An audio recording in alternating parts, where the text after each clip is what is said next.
Hello guys, Ezra here and welcome back to another movie review, and today's we're going to be reviewing the movie called The Bad Guys.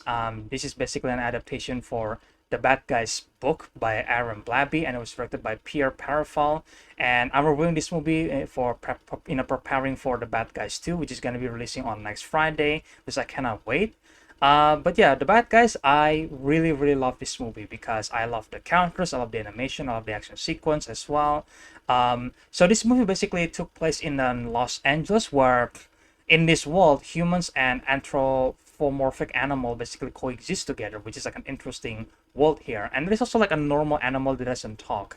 And the movie kind of opens in an interesting way. We see Mr. Wolf and Mr. Snake, which is our two main characters, are trying to steal a bank. And I think it was like a reference to Pulp Fiction. I think the opening is kind of similar to that, which I love. And yeah, I absolutely love the world. I absolutely love the bad guys characters because they are so much fun. I think they have a great chemistry together. But I think and the story basically is the bad guys basically trying to become the good guys and try to find good in themselves. And I think it's a message that I think I quite like, because I think this movie makes me care for, like this group of bad guys together. And I think they are like a really fun characters and they have amazing chemistry together.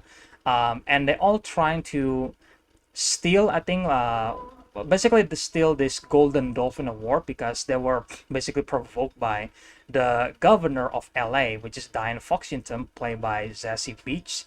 And yeah, basically she predicted the bad guys making things personal, and that's how they trying to steal this trophy in a way, but they failed. And then they were basically taken by Professor Rupert Marmalade, which is like a guinea pig like philanthropist, and was really loved by the public, and he was like the good guy and like really helping everybody else. And then the Professor Marmalade decided to give the bad guys a chance to become the good guys, and then try to basically turn the public opinion on the bad guys. And during this effort, we see Mr. Wolf is trying to be the good guys, like he's saving a kitty from a tree, and then that's enough to convince the public that, hey, I'm the good guy now, even though I steal a bunch of stuff. And Diane, the governor, basically doesn't necessarily trust the bad guys, because like, well, like she knows that Wolf is basically acting as the big bad villain, but deep down she knows that Wolf is like he's actually wanted to become the good guy, but because the society kind of like view the bad guys as simply the bad guys, so they're just gonna embrace themselves, because what's the point turning good if the public doesn't trust them?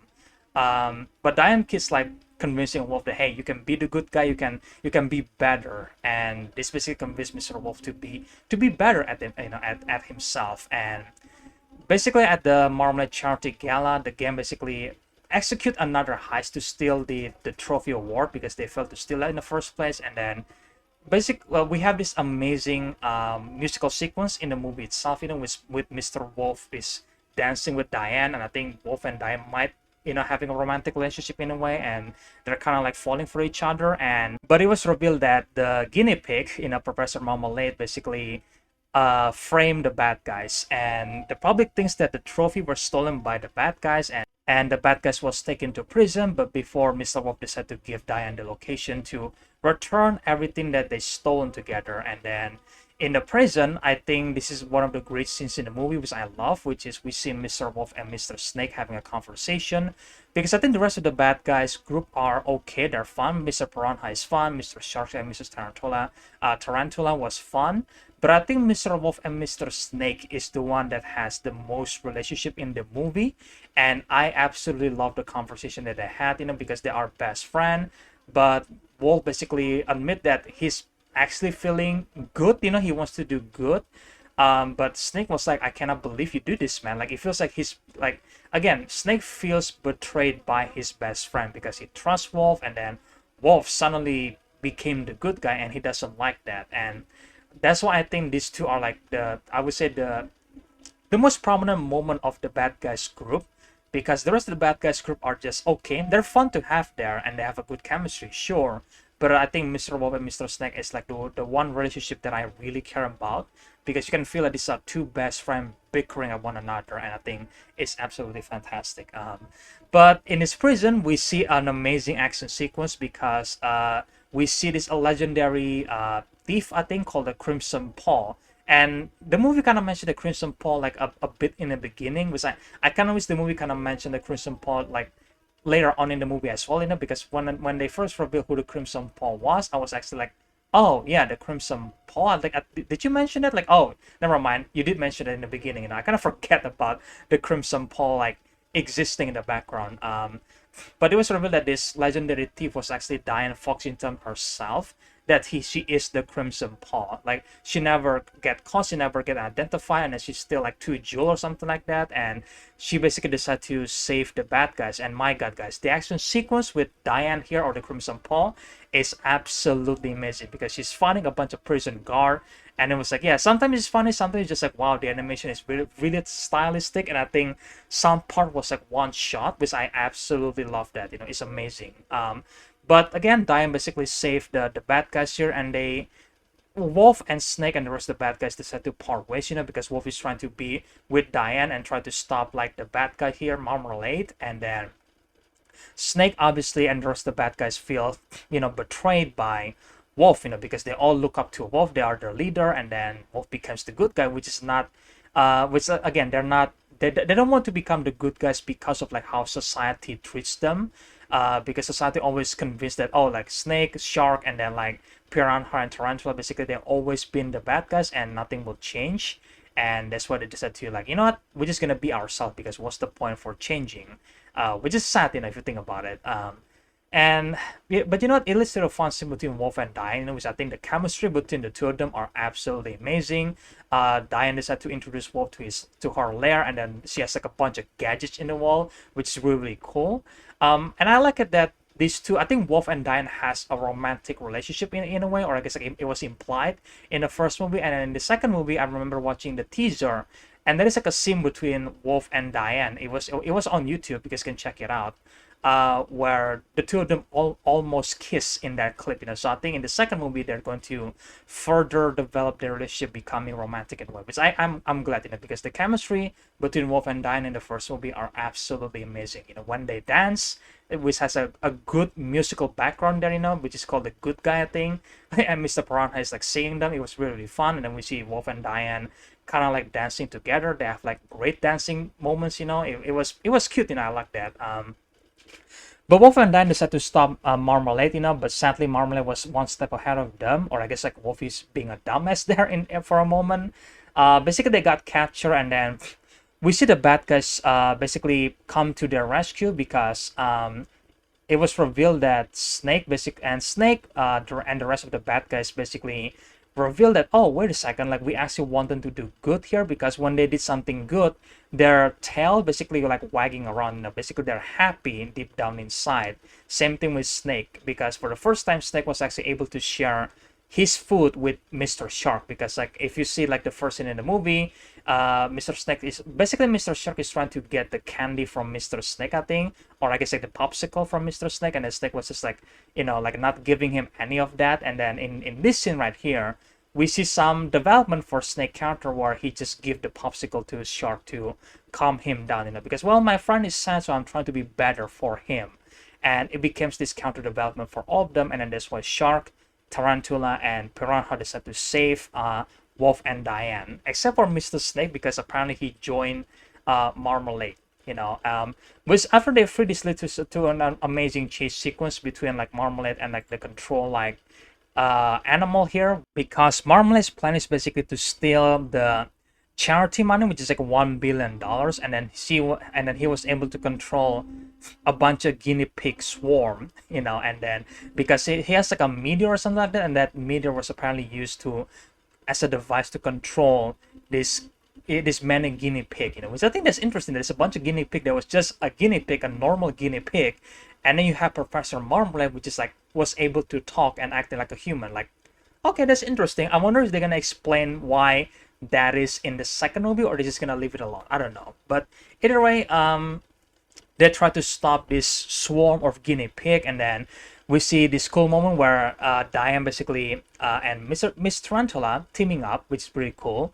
So they basically chase a bunch of truck and try to control the truck away from obviously Marmalade's headquarters and return the money to the charity. And then also they got the meteor that controls the the mine, I guess, and then they decided to bring the meteor to the police station. But at the last moment they stopped because they realized that Snake was still with Marmalade, and then the bad guys gang is not the same without him, so they decided to chase Snake. And but it was revealed in a twist that apparently Snake was actually faking the partnership between him and Marmalade, because Snake was able to actually steal the, wasn't exactly steal, but I guess like was able to trade the meter with a fake one. So when the bad guys is actually taking the meter, it was actually just like a huge like light or something like that, and then the real meter was actually still inside Marmalade's headquarters or home. And then I think it exploded because it was like this overload, and that's why the Marmalade's place was completely destroyed. So Mr. Snake was still with the bad guys, which I think is a really cool twist, because I was actually convinced that, oh shit, like, oh, Snake is actually working with them, because I was like almost convinced that it was actually real, that, oh, Snake is actually working with Marmalade and not exactly a twist. But I think the twist is pretty cool, that he's actually faking the meteor, and then so they can destroy Marmalade's place. But nevertheless, the bad guys is still obviously getting arrested, because even though they did good here, they still steal a bunch of a bunch of stuff, So they decide to arrest the bad guys and then send them to prison. And Marmalade basically trying to pretend to be the good guys again, but it doesn't really work because of like Snake plan. And then it was and because Marmalade takes this one diamond, I think, from Diane back in the headquarters, it was revealed that that diamond was actually stolen by the Crimson Paw. And then because he stole that diamond, the police was like, oh, Marmalade has the diamond, you're the Crimson Paw, like, gotcha, even though Diane was right there. And I think Diane at some point was almost revealing her criminal past to defend the bad guys, but Wolf basically just like, we're gonna willingly turn themselves in, so Diane can become the governor and doesn't need to reveal the Crimson Paw identity. And I think on one hand, Diane is interesting where she felt kind of guilty here, because I think the bad guys, they get their comeuppance in a way where they got sent to jail, they return everything that's stolen, but not Diane, because Diane steals, I think, like 2 diamonds, and then one of them by Marmalade here, and then one of them is like somewhere, so she still owned that diamond, I think. And she kind of felt guilty, I guess, where I feel like she should reveal the identity, so they can, she can be fair with the bad guys, but the bad guys, basically just like, what, you don't need to reveal your identity, we're just gonna turn ourselves in. Which I'm kind of curious to see if the second movie will, if we see Diane reveal her true identity to the Wolf. I think at some point she has to, right? I mean, that's like a clear storyline from there, and then maybe she finally get her consequences of her action, because it seems like she decided to change. But I think that the development for the Crimson Paw Diane was kind of like it was cut short, because it was like a small flashback where she kind of realized that, oh, at the end of the day, I'm just like a sleazy fox, and that's how people view me. And then at some point, at one point, she decided to change, and then that's it. So I think I wish there is a bit more backstory for the Crimson Paw here, because I think Diane is a good character, but I think the backstory needs to be more. And I'm hoping in the second movie she has like a substantial role and not just like a cameo or like a small screen time, because I love her characters and I want to see her characters develop in the future, and maybe at some point she has to come clean with her being the Crimson Paw identity, maybe, who knows, or they're just gonna play some comedy elements about the Crimson Paw, who knows. But either way, the movie kind of ends with the bad guys becoming the good guys and try to do goods in the movie itself. And yeah, I think I love this movie because of the action sequence, and I love the characters moment itself. The story I think are really, really solid. I care about the storyline and the characters a lot. The chemistry between Wolf and Diane is good. The chemistry between Wolf and Snake are also good as well. And I'm glad that this movie was able to tell a storyline that feels like, I think, feeling a bit mature in a way, which I really appreciate, because I think the recent animated movie, especially Disney, was just unable to become like this mature theme in a way. So I'm really glad that DreamWorks, the bad guys, actually was able to have some themes that actually make sense, themes about like friendship and identity as well, where the society always view you as one way, but you can actually convince themselves that, hey, I can be different, I can become good, I can change myself to be the better person, because I love that message a lot.